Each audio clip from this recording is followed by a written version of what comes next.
Vous écoutez votre programme Encouragement du jour. Vous écoutez votre programme Encouragement du jour. Shalom. Manifester la lumière en nous dans le ministère ou les affaires peut produire tellement de bons résultats que nous serions tentés de penser que c'est nous qui l'avons fait.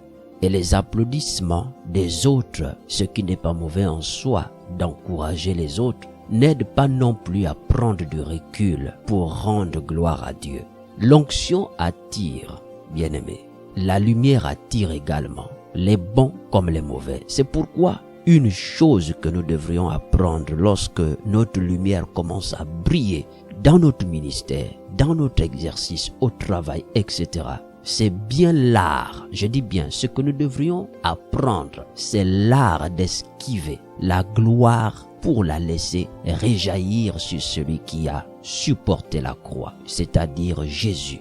En d'autres termes, nous devrions toujours apprendre à rendre gloire à Dieu. La lumière que nous portons, nous devrions le savoir, c'est celle de Christ. Elle ne vient pas de nous. Non, pas de nous. Elle ne vient pas de nos efforts. Elle ne vient pas de nos compétences. Alors, si le monde nous demande comment nous l'avons fait, comment nous en sommes parvenus à ce niveau, comment nous faisons, ne disons pas comme l'église de Laodicée, je suis riche, je me suis enrichi, je suis fort, etc. C'est parce que j'ai des compétences, parce que ça vient de moi. Non.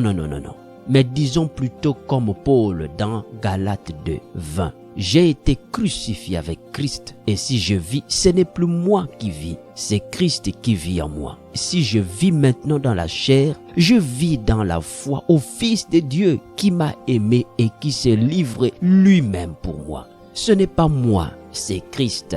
C'est ainsi que certains, par l'envie de bain de foule, ont tout perdu, l'onction et la foi avec. Ils ont brillé un temps, puis se sont éteints. Si tu es dans ce cas, frère, ma sœur, sache que les bras de Jésus sont encore ouverts pour t'accueillir et te restaurer. D'un autre côté, ceux qui ont toujours rendu gloire à Dieu ont vu leur feuillage verdir encore plus. Puisque nous sommes des lampes créées par l'Éternel, recharge-nous dans la présence de Dieu. Demeurons remplis du Saint-Esprit et rendons toujours gloire à Dieu. C'est alors que notre lumière éclairera tout environnement où nous nous trouverons. Que le Seigneur vous bénisse.